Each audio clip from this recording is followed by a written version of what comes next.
Welcome to Talent Strat. Oh, wait a minute. This is not Talent Strategy 60. No, man. No. It is something completely different. And we got a fancy collaboration going on over here. We got the ultimate mashup, right, man? I mean, like we're talking about voice, and so you think you can dance and all that sort of stuff. They do mashups all the time. Look what we are doing. We are doing the ultimate holiday mashup. So welcome to the Cascading Hotness Show. I am your co-host, Dr. Jim, and with me, I have Santa's most festive elf, Trevor. Hey, I'm happy to be here. I'm just all about the festivity, and I had a green hat. I had an elf hat, but I had to go back to Santa. I said, dude, can you lend me your actual hat? Because it's not going to show up against the green background. And I don't know. So here we are. Yes, absolutely festive. We got Hanukkah. We got rolling in. We got Christmas coming on. We got New Year on the way. It is the time to party. It's time to celebrate. It's time to look back on how we got here and where we're absolutely. Headed. Yeah, and I'm glad that you set it up that way. It's going to be a different show in some respects for both of us. And the intent here is heavy on the gratitude side. You can already see that we have some festivities going on with Trevor's fantastic hat and my leg lamp in the background. And just for those who are watching, the leg lamp is Italian. It's fragile. So, just have that be noted. But I think before we get into the big portion of the show, and the chat is just popping off already. This is awesome. I want to set the stage here and have Trevor share a little bit about himself and also why we decided to do this collaboration. So Trevor, tell the audience the story of how we got this band back together. Okay, so I've been doing this Hotness Unleasher show, and I've been talking ad nauseum about that, right? If you come to my profile at all ever, you know that's my deal. And it evolved organically. It has been super fun. 15 episodes through the fall of 2022.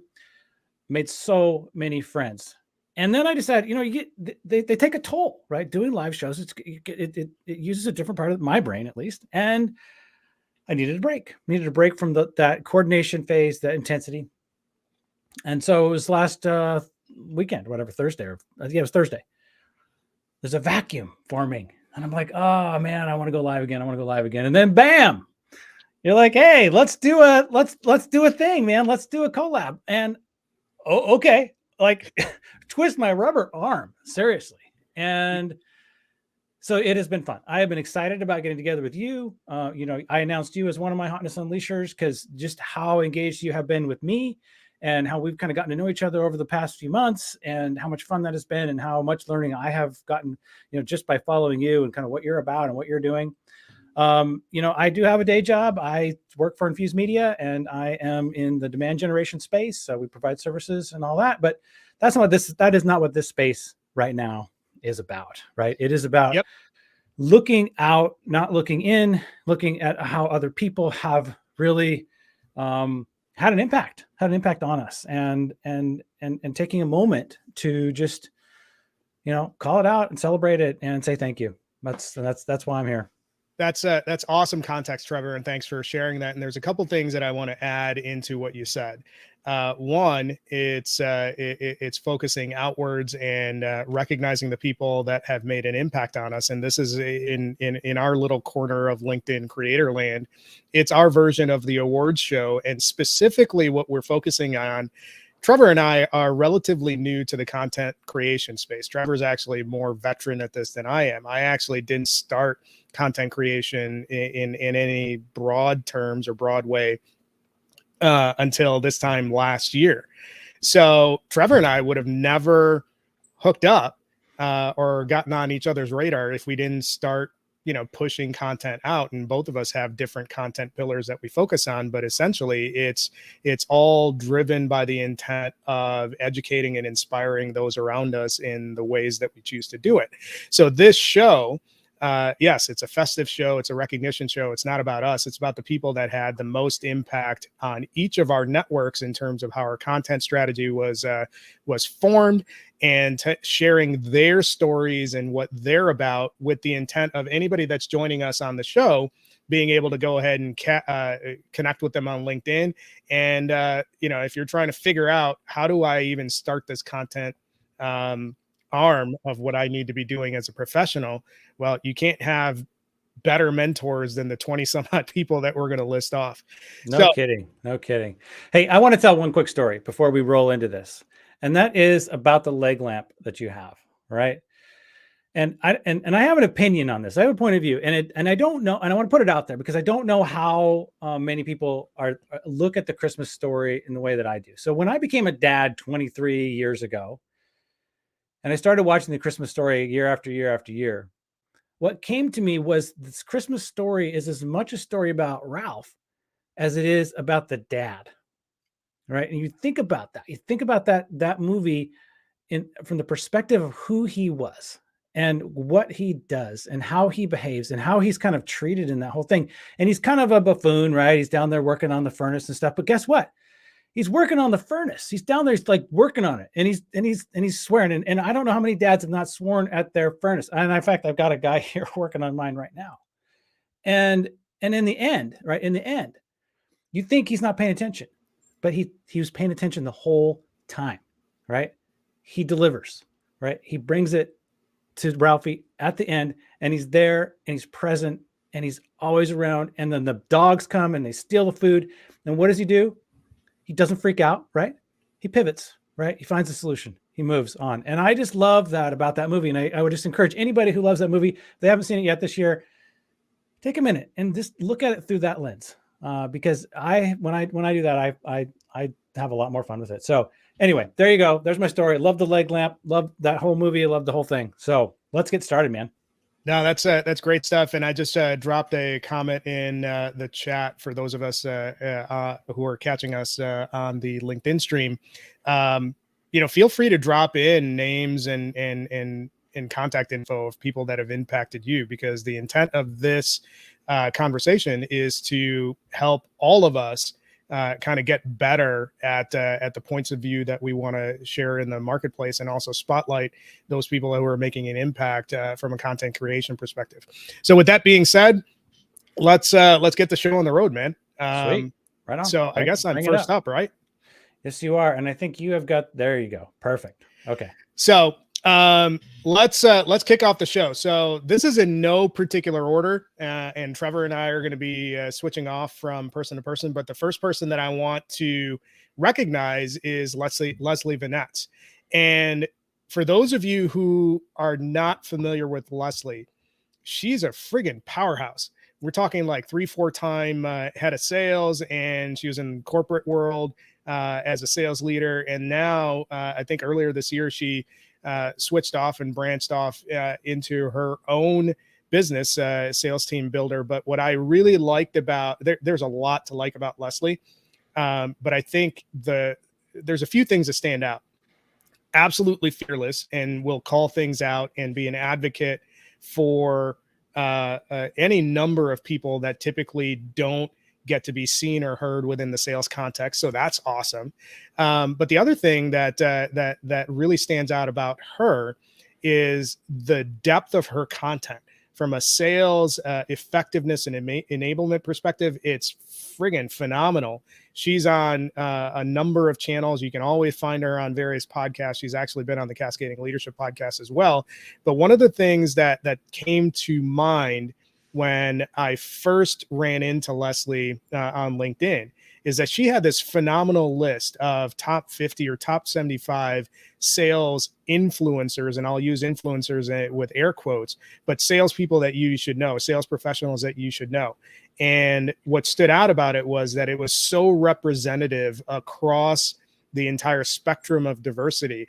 You really don't see that very often. And, newsflash, I've never really paid attention to that level of detail, and it took Leslie to kind of call it out for me to reorient how I viewed a lot of these lists and different voices that rarely get mentioned. And I know that there's a bit of irony in that, given the content, the typical content that I push out. But I'm so thankful for Leslie for everything that she does and the impact that she's made. So I want to make sure that she gets her props or due for all the stuff that she's doing. That's perfect, man. I just literally got to virtually meet Leslie, and we didn't even get a chance to talk, but she was highlighted by Rachel Pierce in the Hotness Unleasher show finale. And as I was going through making the snippets of that, looking back, Leslie was on Rachel's list, and I'm like, holy crap, how do I not know Leslie? So I'm excited to get to know her. I'm excited, for what she brings. And yeah, I'm just like, I love that she's first here. I love that she's has crossed over into your world, and now up into mine, and now here we are together, collab on this event. So yeah, Leslie, congratulations! You're Dr. Jim's first right here. Love it. You're up, Trevor. Now, this is in no particular order, so I don't want people to think this is like the NFL draft or something like that. But okay. I want to say that out loud. All right. Well, I'm going to say that I have a sort of a kind of a little bit of a particular order.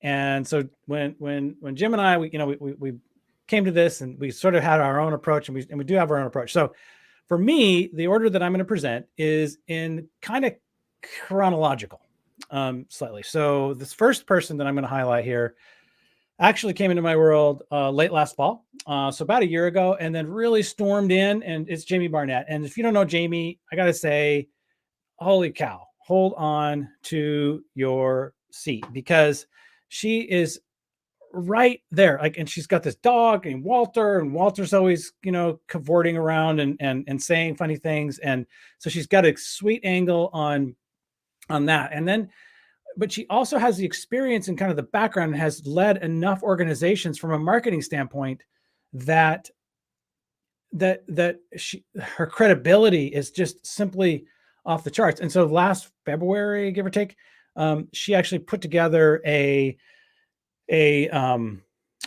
research paper. It's published in Medium. She put it all out. It's all free. It's all there. It's exhaustive, where they went out and talked to CMOs all over the place, and looked at how they were going to be, utilizing, various channels throughout the year and so on. And I've used that. I've referenced that, and it, I don't know how much traffic it's got or how well known it is, but I know it.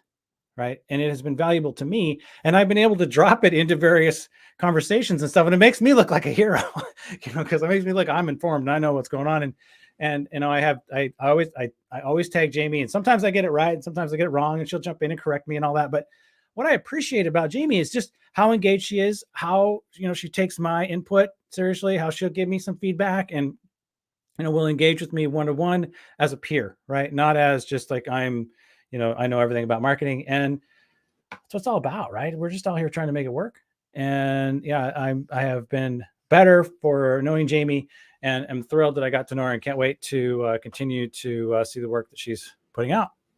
Great stuff, Trevor. And I especially like the fact that she dropped a few things out there that impacted you, and that's become part of how you move out in the world.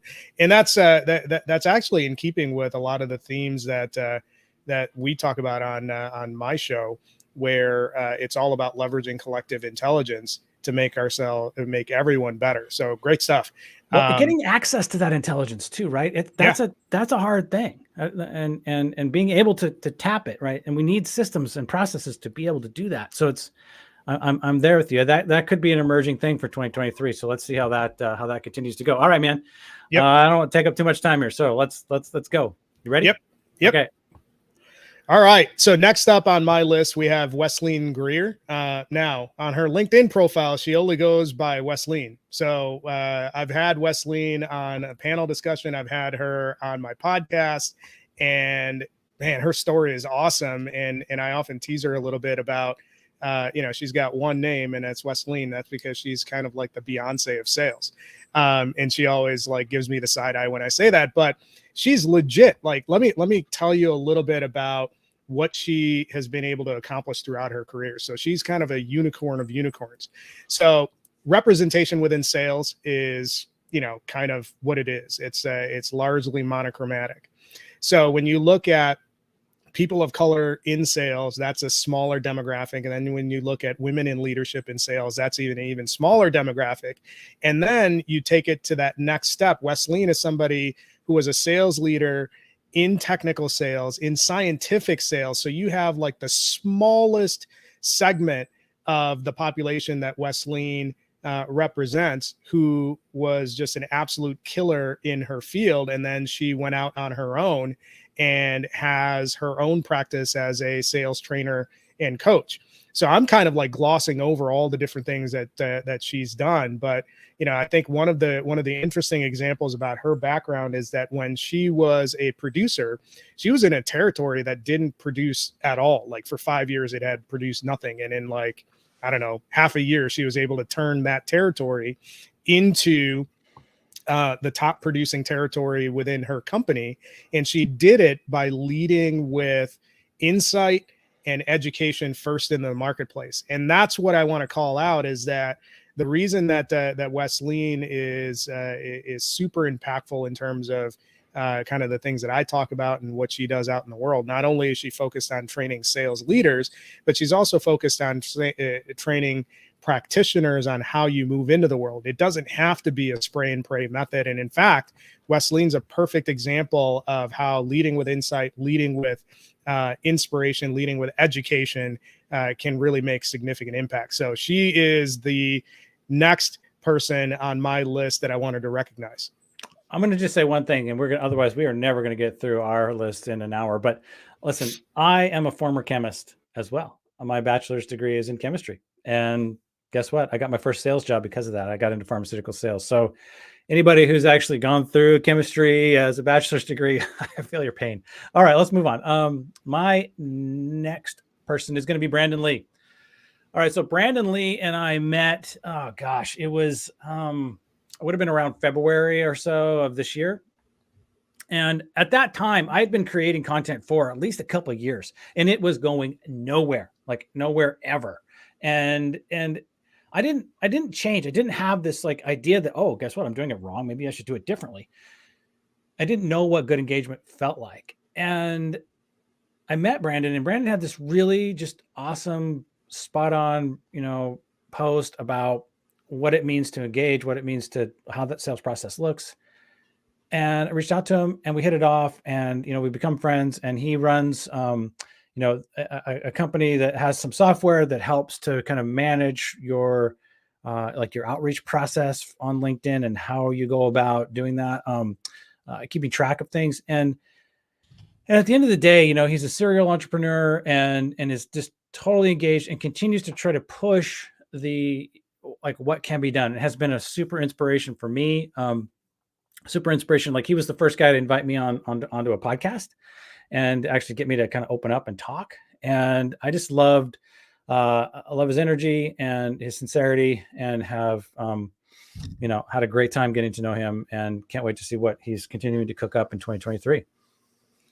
Awesome stuff. Thanks for sharing. Next up, we have Janice Gordon. So Janice, so there's a little bit of a theme that shows up within my list, and we had Wesleyan earlier. We had Leslie Vinetz at first, and Wesleyan has a podcast. Leslie is often a guest on podcasts. Janice actually is a podcast host out of the UK.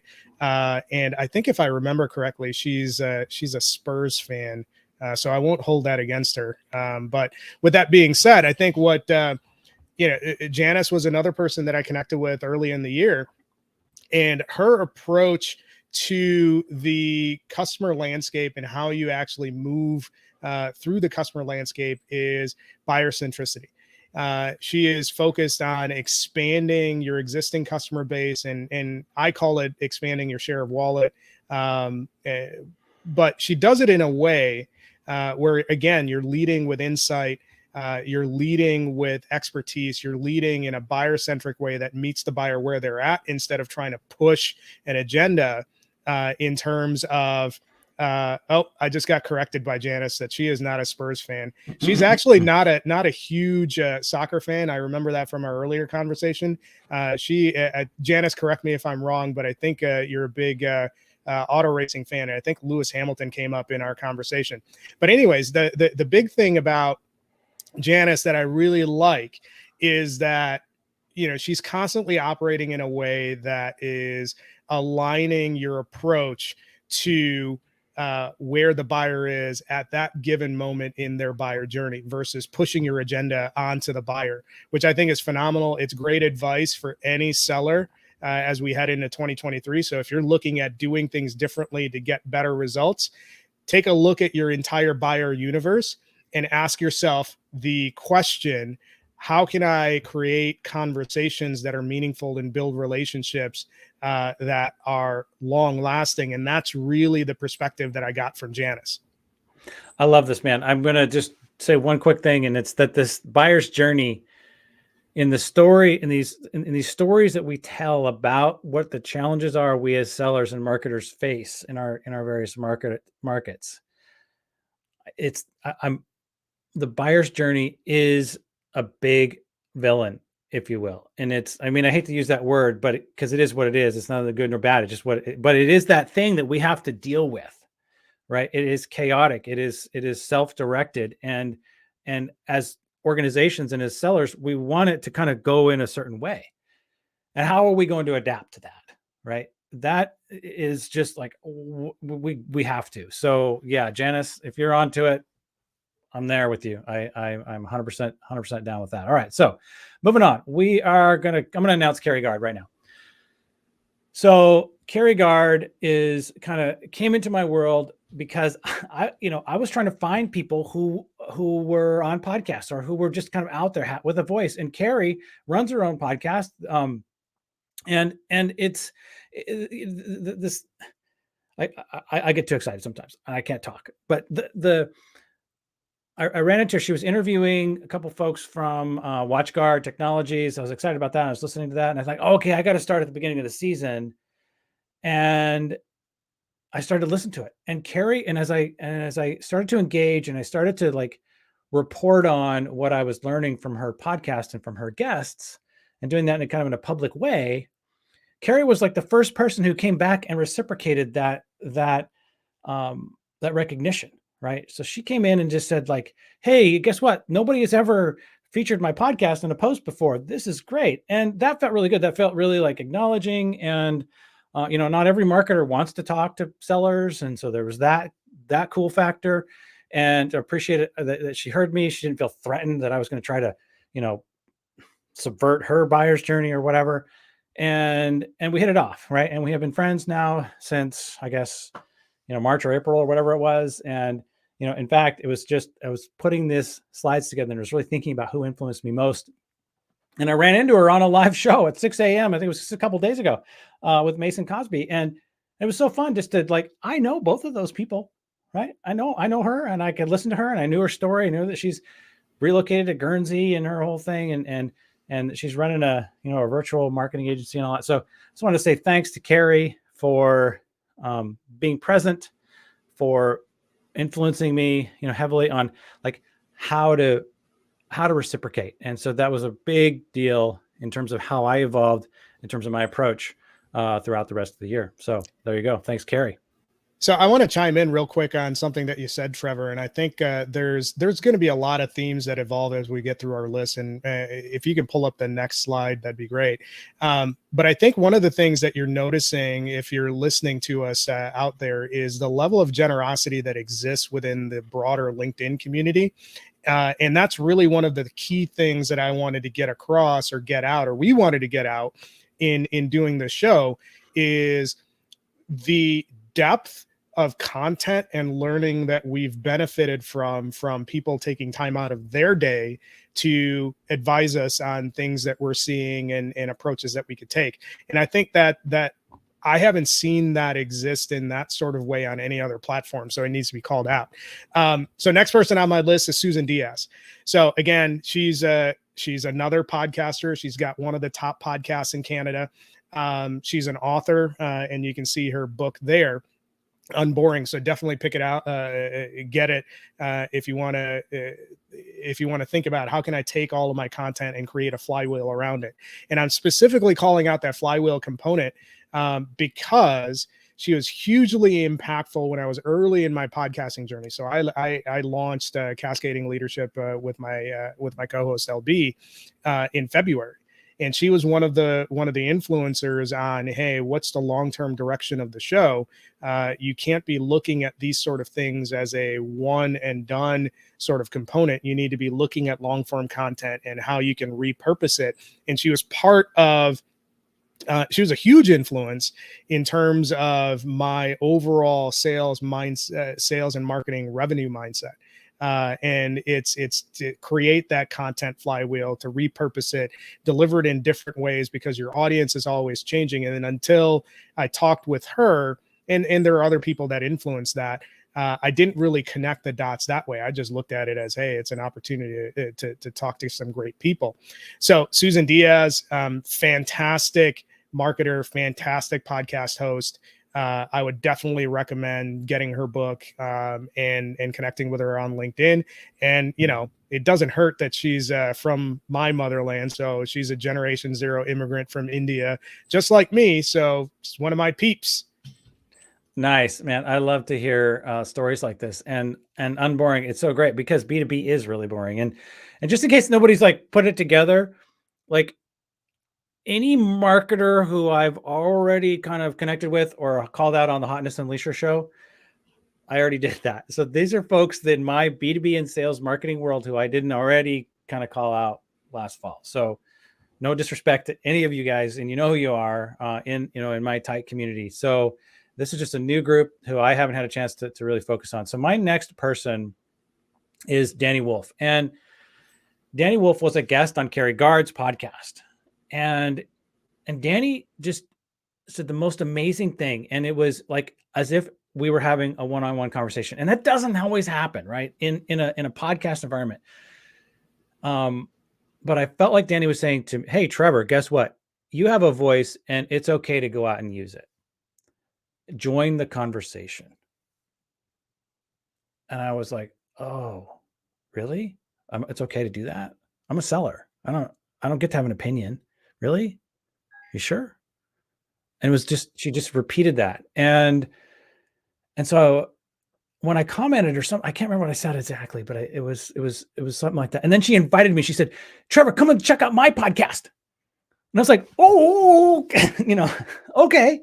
And so I did. And can we get a replay of what you just did there? Can you let's do that again. It was literally, it was that. I was so excited. It was like somebody who actually wants me to like listen and give them an opinion that isn't just like some sort of nuanced, super, discovery / needs-based analysis, blah, blah, sign the contract, Yeah, like I felt like she wanted my opinion. And so I dove in, and she's got this great podcast, Audience First. And, we hit it off. We traded, back and forth quite a bit. And she was my first in real life, LinkedIn only person that I met. So we met in Vegas back at Black Hat, and it was so great. It was like, we just sat down at the bar. She was hosting some kind of thing for Cyber6 Scale, who she was working for at the time. And just like old pals, I didn't need any introduction, didn't need any kind of like, what do I know? How, any of that kind of first date stuff. It was just hanging out like an old pal. And we were able to just like pick up right where we left off and move on. And, we tried to, sync up a couple more times, but I was busy and crazy. So, and now she's gone out and she started her own research business, and she's talking about that all the time. And I got to tell you, Danny, she's inspiring just because she's really doing it, right? Like actually getting in and has a point of view and has something to say and has something to offer that is unique to the market. And I love it. And I want to call out Danny, that Danny has just had an amazing impact on me. And I'm indebted. I mean, that's all I can say. That's awesome stuff. And I think there's an important lesson. And for those of you who are catching us on the stream, drop your comments in or drop an emoji or do something that shows us that you're tracking with the stories that we're telling. But the one thing that I want to call out about your story about Danny is this overarching principle of how should sellers orient themselves into the world to build lasting relationships. I think oftentimes the broader public shies away from sellers because we, kind of move about the world in a way that can seem self-serving. I think if you switch your mindset into a customer for life mentality or relationship for life mentality, that allows you to build true connections. And that's what I got out of your story about Danny, true connections with your buyer landscape or even your network in a way that you can't replicate in any other way. So that's great stuff. Let's move to the next person on deck. All right. So this guy, I think for Trevor and I, Nick is Nick is a known commodity. So this is Nick Bennett. He's probably one of the most generous people in my network, where he's got some sort of ridiculous community that's got like 40,000 people or there or something like that. And I always make fun of him because he could probably put a picture of a jar of pickles, and he would probably have like 60,000 engagements on it. But he's got a great story. He's probably one of the most knowledgeable field marketers and marketers in general. Always happy to help when it comes to advice on podcasts, on video editing, on different content channels. I think maybe half of LinkedIn that shows up from a content creation perspective at some point was probably influenced by Nick. So if you don't have Nick in your network, if you're not following him in your network, and you're thinking about, hey, in 2023, what can I be doing differently in terms of getting my toe in the water as far as content, Nick is a great virtual mentor. Even if you never talk to him, you're going to learn a ton by just following him and watching what he does across the different platforms that he's on. Man, we can't spend enough time on Nick. I mean, Nick, I already announced him once as a Hotness Unleasher, and I'm so glad that you brought him up, because we're looking forward, right? Like that's kind of the impact that I'm seeing him have on me right now. And it's like, yeah, he taught me about, hey, respond to everybody that you can, like who engages with your content, like do that. He does that, and I don't know how, but he seriously is. If I leave him a comment, he'll reply. And I love that about him. I mean, yeah, he's busy. I don't know where he gets the time, but guess what? He's there, and he is creative, and he's doing things that other people want to do, particularly me. He's created multiple streams of revenue. He's diversified his footprint. He's still working a full-time job for Alice. And I think he's got twins on the way too, right? Oh yeah, and he's got a couple of new kids coming and all this. I mean, the guy's on fire, right? And that's the thing.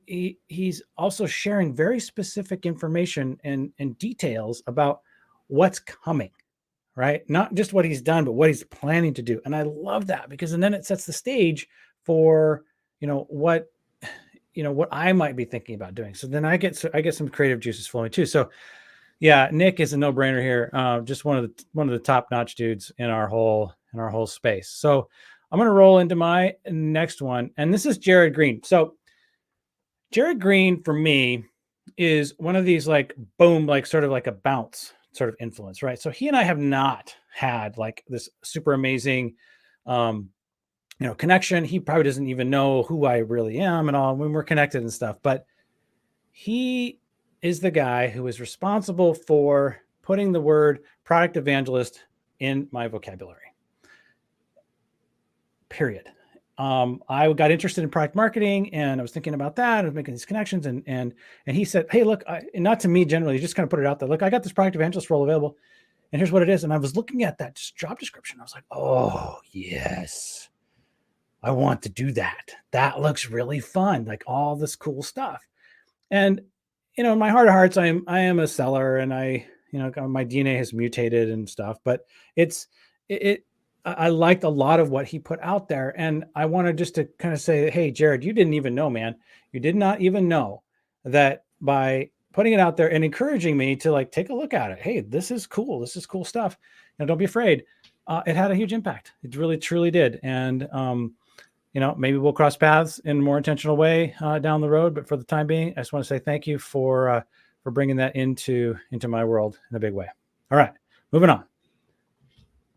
Man, we need more than an hour. This should have been like a Oscars of LinkedIn's corner. And Brian, I appreciate you pointing out the diversity aspect of what we're talking about, because we tried to be as intentional as possible in including a wide range of voices versus sort of a single snapshot based off of who's active. So let's talk about Ashley. Ashley is, I don't know how to say it. She's a friggin' baller. She is the director of integrated marketing at Atlassian. She is a content engine, one of the best writers that I have in my network. Long form content, short form content, fun content, and it always hooks you. So like when I grow up, I want to be like Ashley because she's friggin' awesome. And the thing that stands out about her approach into driving content out. So she's done, hardcore speaking engagements out there. She's evangelizing in her role at Atlassian, even though that's not like the full part of her role. She's huge into experimentation. So like whenever the LinkedIn algorithm is like freaking me out, like it does like every 72 hours, she's the person that I go to and say, hey, why is my content performing like trash right now? And she's like, okay, first of all, Jim, it's 3:00 in the morning. This is not, no, I've never done that. But she usually just says, well, it's probably due to this, or this. So if you want, an experimental mindset, if you want cues on how to be a more effective writer, if you want cues on how to A/B test through different things that you're doing from a content perspective, Ashley is somebody that you absolutely have to follow. And she's just damn interesting too. Man, I that carousel post you literally just put up this morning was super awesome. I felt like I got to know Ashley based on those comments that she was giving back to you, right? I was like, wow, that's really important and positive, influential feedback. So yeah, Ashley, awesome. I'm going to reach out and connect with her. Can't wait to do it. It's anybody who's willing to give that kind of input is somebody that I want to know. And I love the whole marketer, writer, speaker thing by day and then singer, like this whole day night thing. Cause I kind of have that vibe going too. And so we live kind of in these professional worlds, and then we have these personal hobby worlds. And sometimes they sort of look like they overlap, but kind of separated. So I appreciated her calling that out about her, about herself as well. Well done, Ashley. Okay. My next one is going to be two guys, Mark Huber and Jason Whittup from Metadata. Now, I got to know them, or started to get to know them a little bit last spring, and basically wanted just to call them out, quickly, because they're of the same ilk, right? That they both engage, they both are, happy to, give me feedback on a one-to-one level. And Jason and I have been trying to arrange an in real life for months now, and because he's in the Seattle area and I'm up in Bellingham, Washington, so it's pretty close, and we got just a lot of overlapping interests. Our kids kind of overlap, but the main thing is that they have allowed me to, as a seller, who in some circles could even be sort of quasi competitive in a way. They're like, hey, just come on in, man, and be part of it. And they've got a community that's rolling here, and I'm part of that. I contribute to that. They support it, and they give me feedback. I learn from them. I learn from their what their perspectives are in terms of how to create demand, not just capture it, and what some of those steps look like, how to use LinkedIn, and their experimental kind of transparent build in public sort of mindset has been inspiring. And I just wanted to call out that I feel like I'm friends with them, and know them quite well. And look at this, they got turquoise background, so that's all cool too. Oh, and one thing I do want to say about Metadata, in this was really kind of a fun thing. It's just a quick story, that they actually don't run turquoise backgrounds in public, like on their LinkedIn profiles. They have these orange backgrounds. And so I saw that, and I was like, oh, anytime a person from Metadata shows up on a post, then a whole bunch of them also show up. And you see this orange sort of swath of impact. And you're like, oh, okay, that's like a brand move. They're doing something intentionally. And so I thought, I'm going to do a turquoise background, because I don't have that kind of a connection. And And I ended up creating a secret club called the Turquoise Background Club. Went out and found a bunch of people like, Yasmina Leak and Tim Davidson and Sandra J. Wilson and, gosh, Britta Neely. And I mean, just a whole crew of us had these turquoise backgrounds, Matt Page.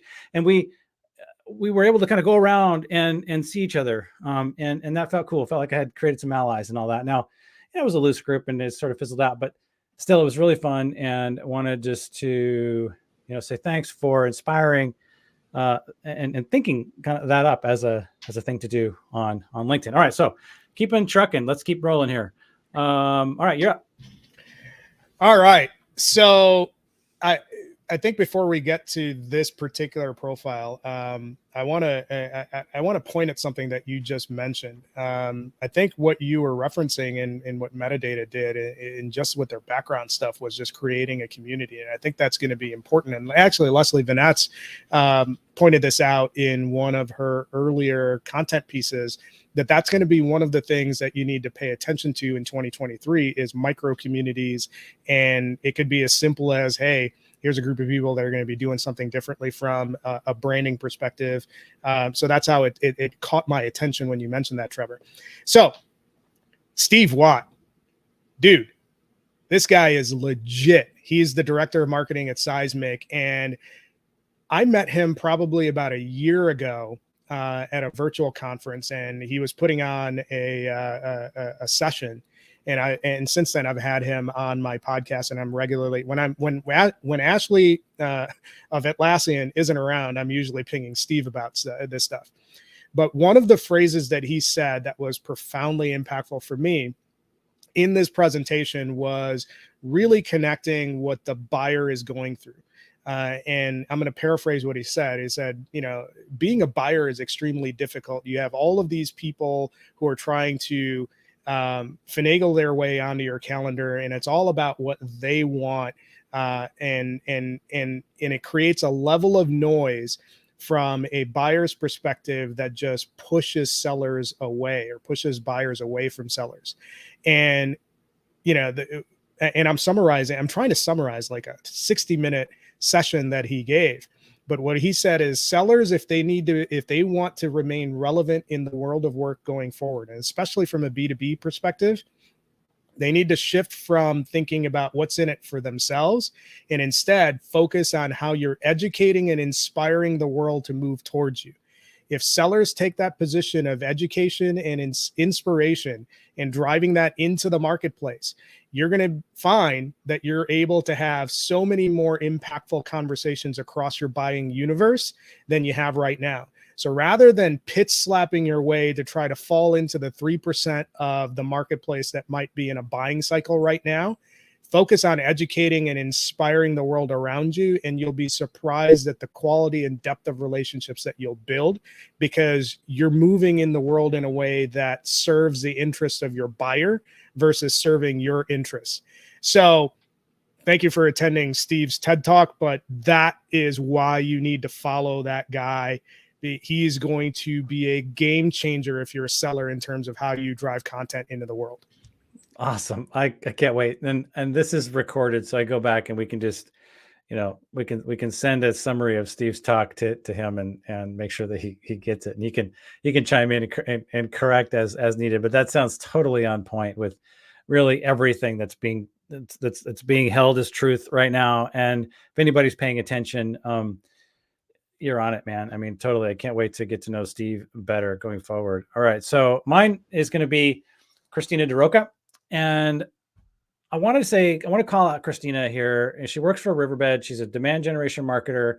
And I cannot begin to fathom the number of pitch slaps that she must have to endure. Okay. Because, and that's really what I want to say. Like, because she shows up every single day, well, almost every day, like on a regular basis, let's say 4, 5, 6 times a week, putting out thoughtful demand generation focused content. It is on point every single time. And yet here she is. She's a card carrying demand generation, marketer. And she works for a public company in tech. I mean, holy smokes, man. I mean, like every single person who sells anything around demand gen has got to be wanting to talk to her. like every day. And I just want to say, like, Christina, hats off, right, to you and to that courage that you have just to continue to show up and put up with that pressure, right, that you must just have to deal with on a daily basis, and then bring new ideas to the table. I just love how the questions that you bring in, and then I'll throw something out about, hey, don't forget to talk to sales, and she's like, oh yeah, I've got to put that, and so she's totally engaged and takes my input, and um I love working with her. But again, just as a card carrying budgeted marketer, ooh, boy, that has got to come with some serious pressure. And again, just the bravery for showing up every single week and putting it out there. I love it. You're an inspiration. So there you go. Great stuff, man. Yep. All right. So next person I want to recognize, and I think it's interesting how, Trevor, you and I have a lot of marketers on this list, in addition to sales, but I think there's a 60-40 marketing to sales split. And that's how Pasha ended up on this list. So Pasha got on my radar early part of this year. And what stood out about what he was doing is that, how I referenced Steve mentions to sellers that you should educate and inspire. Well, Pasha really focuses in on that education piece. Like, and what caught my attention was that the volume of content that he's putting out in a tutorial format of how you navigate within HubSpot, and tying it to some great storytelling, both in written and video format, is just absolutely fantastic. So, I mean, obviously, with him driving the content that he has from a HubSpot perspective, you can't find, he needs to be in your network. If you're a HubSpot user, you can learn a lot from that aspect of it. But he points to another way sellers can move in the world by leading with education and informing your audience about different things that you can that they can do to make their day-to-day more effective. And that creates an attraction model for yourself. So again, if you're looking at how do I drive content, what can I focus on, rather than sending out memes over and over and over and over again, Pasha points a great way for you to move out in the marketplace by educating your audience and your potential customers. So great stuff on his part. You're on mute, Trevor. Sorry about that. Okay. I was so excited to see him when you said, I'm going to highlight Pasha, and I'm like, oh, I don't even know this guy. How do I not know him? How has he not come across my stuff? And that is just, gosh, one of the things about LinkedIn, man. It's like, why I think that there is a need for shows like this, right? Somehow, some way, we have got to systematically begin to break down, like, really who is making a difference, not just who we happen to know or happen to bump into or happen to see that by virtue of whatever the algo decided to give us. No, intentional community creation has to happen. And now I know who Pasha is, and I'm better for it. So thank you for bringing him in, and I'm going to start following him more intentionally. So, all right. So my next one is going to be Nelson Gilliatt. Again, on the theme of bravery, like with Christina showing up every day. Nelson, he wrote a book, and it was about a year-ish ago, maybe a little bit longer, a year, 14 months. And it was really speaking to how the predictable revenue model, right, as espoused by Salesforce 20 something years ago or whatever, worked for a really long time, but is no longer the ideal model. And not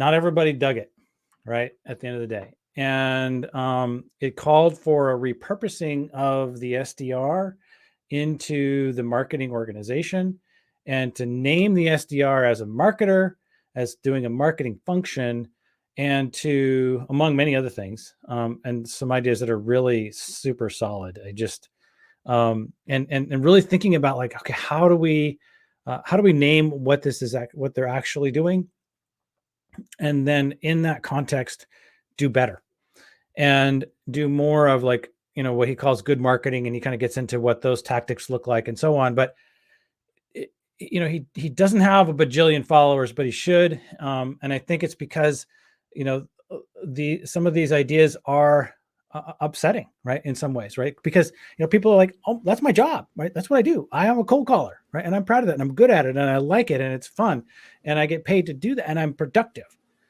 Okay, how do we take that energy and make and modernize it, or or make it more effective, like not just maybe linearly or just continuing to grind, but day after day after day, really hitting revenue generation numbers that organizations need in order to grow in the kind of ways that they want to. So Nelson has been super responsive. He and I had a one-on-one, I don't know, a month or so ago. He's getting a new version of his book coming out, and it's right there. It is 100% spot on. So wanted to say this guy, he's got some ideas, and pay attention. So it's interesting that you mentioned Nelson, because a lot of the things that I talk about in terms of the SDR function aligns with what he's already said. And it took you calling him out to me for me to like, oh, well, here's a person that thinks the way that I think, or we think similarly in terms of the SDR function. When I think about how should SDRs move out in the world, your number one responsibility is to create conversations at scale, not meetings at scale. It's conversations at scale. So when you tie that to, hey, SDRs should be part of a marketing function, and how do you leverage all this great content that marketing is creating to drive more conversations in your buyer universe, I think it makes absolute sense. So great stuff. Next up, we have Jen, the carousel queen, Jen Allen. And I could go on and on about Jen. She's absolutely amazing. She's the former host of the Challenger, winning the Challenger sale. She was an evangelist for like forever at Challenger, and now she's gone off on her own into a number of new things that she's taking on. She's a co-founder of Social, which is a Slack community where if you want to get tips across all of the major platforms and how to drive content through there, there's that.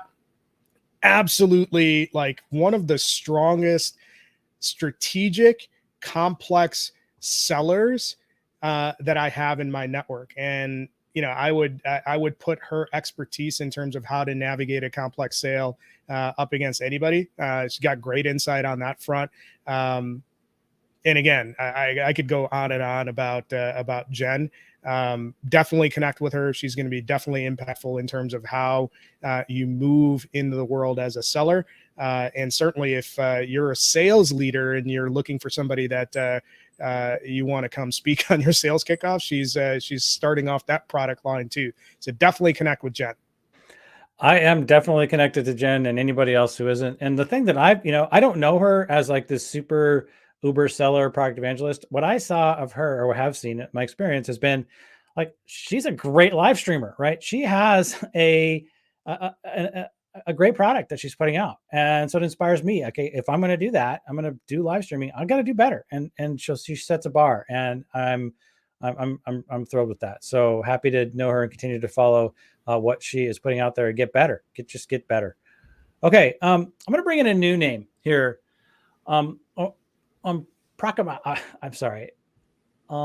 Prakash. This guy is really interested in ABM, and there's a lot of things that he's saying right now, and so he's new in my in my sort of influencer world. But he's got an angle on it and a way of speaking into it that brings sort of an air of originality, because a lot of the ideas that are around sort of ABM and how to do it and kind of what to do are kind of a little bit recycled, right? We're not seeing a lot of new innovation in that space. But as he begins to unpack what that buyer's journey looks like, right, and how to approach it, and what to do in terms of how to integrate, some of like Forrester's ideas and various other ABM, commenters and whatnot. He's a guy that I'm really excited to continue to follow and see kind of what he's got up his sleeve as we roll into 2023. And I subscribe to his newsletter, and I'm thrilled to have kind of run across him, because he does speak like a guy who's actually down in the weeds and trying to think about how to do it better. And so I really appreciate that there's some original thinking going on from him. Great stuff. All right. So since you led or at least opened the door from an ABM perspective, I want to call out the full funnel guys. And there's actually two people that I want to recognize. You have Vlad Blagojevich and Andrej Zinkovic. So these guys, if I'm thinking about, so Vlad is based out of Valencia, Spain, and Andrej is in Croatia, I believe. So I came on, discovered these guys. Like probably a year and a half ago, and to call them foundational and game changing in terms of how they approach the market. There are a couple of ABM guys, but they focus on driving ABM into the marketplace for lean teams. So I've always been a startup and accelerating growth seller. So I've typically been in smaller organizations and focused on driving growth with sort of limited resources. The volume and quality of depth, both from a strategy and tactics perspective, that they both drive out, if you're not following them, you're doing yourself a disservice. So when I think about who did I discover in that community, Andy Culligan, Nick Bennett, Steve Watt, Tara Horsemeyer, and Gabby Grinsberg and her husband were all people that I discovered in the full funnel community. If you're not following Vlad and Andrej in full funnel from a content perspective, from an ABM perspective, you're doing yourself a disservice. I highly recommend them. And you know what? A lot of times people hear ABM, account-based marketing, and think you have to get this like super expensive tech stack to do it. They will actually map this out in a way where you can do it with email, phone, LinkedIn Sales Navigator, and I don't think you need much else beyond that. So great stuff that they crank out. Yeah, I have been connected with these guys for a little while too, and have followed their stuff. They speak with an air of authority, an air of experience, and are not afraid to share like ideas. Like, hey, you don't want to hire us? Okay, whatever. Here's the idea, right? Here's what you can do with your email, your phone, and your sales nav. Go. And yeah, so I really appreciate you bringing these two guys to the table here. All right, so my next one is going to be Brittany Pierce. So back when I met Jared Green and he planted this idea of product evangelism me, and I was looking around like, where does that even come from? What is that about? And a lot of evangelists are coming out of product marketing roles. I'm like, okay, how does that work? What is that even about? And I started looking at product marketing, and I'm like, oh dear, I do a lot of that, right? I'm involved with customer success. I'm involved with, product. I'm involved with marketing. I'm involved with sales, obviously. So I'm crossing over into all these things. How do I get more of that? How do I flesh that out? How do I fill in all those gaps? Somewhere along the line, I run into somebody talking about storytelling, and this was a course that the Product Marketing Alliance was putting on. And like, oh, okay. And now they got a certification. Certification looks really great. It's got all of the pieces that one needs to understand, at least in order to understand what the product marketing role is about. And guess what? Brittany Pierce invented that certification. And she is, she's the one who hosts all of the sessions, and it's like 19 hours or something ridiculous. So I have literally spent 19 hours listening to Brittany Pierce talk to me and teach me about product marketing. And, it was great. And she's thorough, and she covers all the stuff, from sales enablement and persona building. And, oh gosh, the top of my head, we're almost out of time, but listen, I mean, that whole piece of like, what is it to be a product marketer? And I'm reading books now about storytelling and about, I got this, this book from April Dunford, absolutely awesome, obviously awesome. I'm going to read that. I mean, and this is all coming based on this course that she built. So while she doesn't know me from Adam, I'm going to say, listen, Brittany, you did a great job. Hats off. I'm thrilled that I made that investment in the time and the cost to do the course. So keep it up. It's perfect. I love the fact that you reference investment, because that's one of the things that sellers need to be focused on as they in any year. You can't rely necessarily on your organization to invest in your training and development. You have to go and seek that out yourself. And if your organization supports you with additional resources, that's great. But a lot of what we need to do as sellers in terms of how you sell in the new economy, you have to be broad based in terms of how you're integrating that entire revenue engine. So great stuff. I think this is the last slide, right? It is our last slide. Yes. So like I mentioned, this entire thing isn't based on order of importance, but Trevor has mentioned a couple different times of people who show up in his network who are extremely brave in how they show up. And I couldn't entertain a conversation about bravery without mentioning Evan Patterson. And if you are not connected to Evan, you need to be. He is everywhere. He's on a number of different podcasts, but he's also on the other side of sales with Ashley Early. For those who don't know, he's openly gay, and his point of view in how he shows up in LinkedIn is an ultimate advocate for those people who don't have a voice or are afraid to show up in a way where they're afraid to be loud. So it's interesting.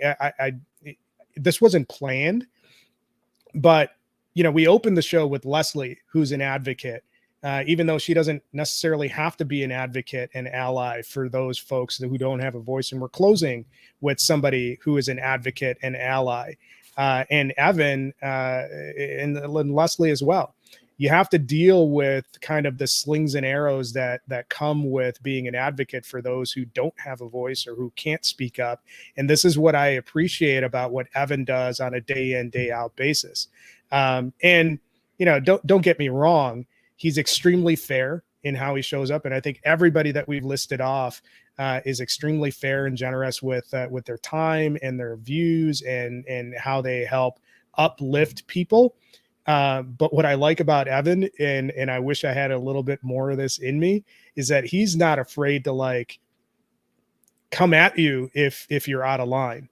And that's great in terms of calling attention to stuff.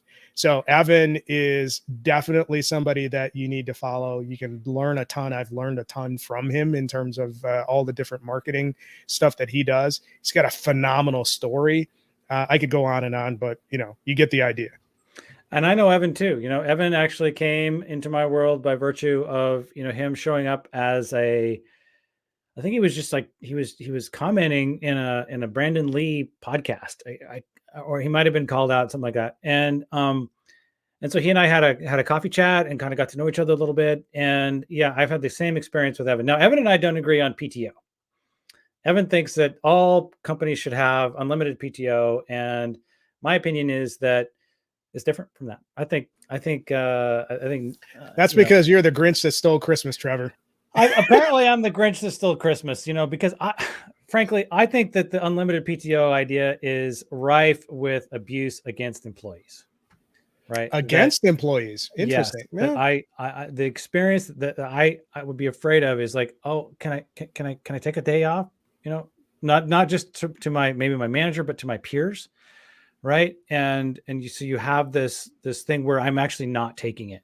Whereas in a defined PTO model, what I see is look, I have, X number of weeks or X number of days, and by golly, I'm entitled to those. I get paid for those, and I'm going to take those, and I'm going to enjoy them, and they're off, and I have a right to them.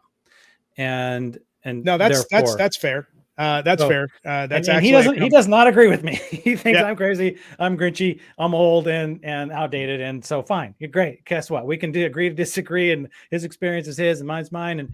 And I still love him. And I think that he's just everything that you said, Jim, that he is brave. He is putting it out there. He does take a stand, his point of view, and it's valuable and it is enriching this community. So yeah, man, with that, I'm happy to end here. I mean, with Evan. Before we sign off, where can people find you? So let's do that before we close down. They can find me here on LinkedIn. This is where I mostly hang out. Don't bother with anything else, really, truly.